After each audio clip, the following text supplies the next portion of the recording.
हम पुकार पुकार के बोल रहे हैं सर, आदमी लोग सुन रहे नहीं है। ये तो जादू वाला तेल नहीं है, ये 108 जड़ी बूटी का तेल रहता है। ब्रिटेन में वित्तीय सेवाओं और भ्रष्टाचार विरोधी मामलों की जिम्मेदारी संभालने वाली ब्रिटिश मंत्री ट्यूलिप सिद्दीकी ने अपने पद से इस्तीफा दे दिया है।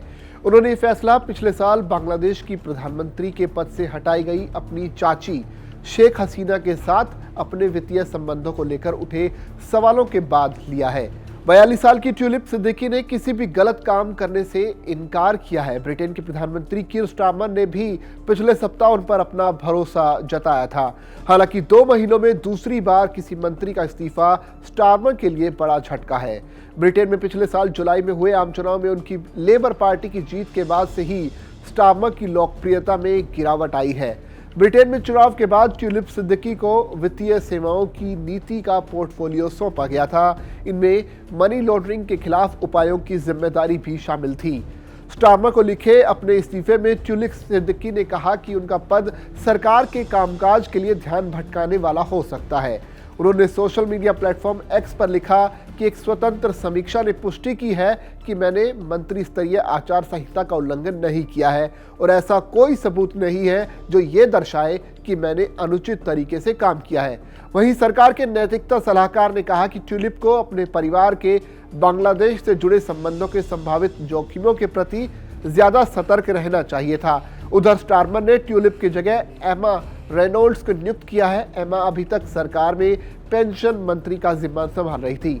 बांग्लादेश में शेख हसीना 2009 में सत्ता में थी, लेकिन वर्तमान में ये भ्रष्टाचार और मनी लॉन्ड्रिंग के आरोपों की जांच का सामना कर रही है। हालांकि शेख हसीना और उनकी पार्टी ने किसी भी गलत काम से इनकार किया है। ट्यूलिप सिद्दीकी का नाम दिसंबर में बांग्लादेश की जांच में सामने आया था कि क्या उनका परिवार बांग्लादेश बुनियादी ढांचा परियोजनाओं से धन की हेराफेरी में शामिल था।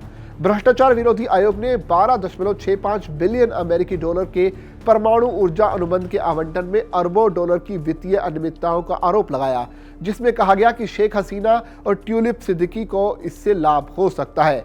बांग्लादेश की अंतरिम सरकार के प्रमुख सलाहकार मोहम्मद यूनिस सिद्दीकी और उनके परिवार की संपत्तियों की जांच की मांग की थी। यूनिस ने संकेत दिया था कि सिद्दीकी ने अपनी मौसी शेख हसीना के बांग्लादेश की प्रधानमंत्री के रूप में कार्यकाल के दौरान अवैध तरीकों से ये संपत्तियां अर्जित की होंगी।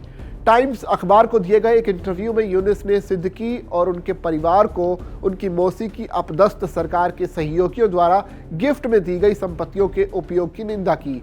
उन्होंने मांग की कि अगर ये पाया जाता है कि उन्हें स्पष्ट लाभ मिला है तो उनकी संपत्ति बांग्लादेश को वापस कर दी जाए।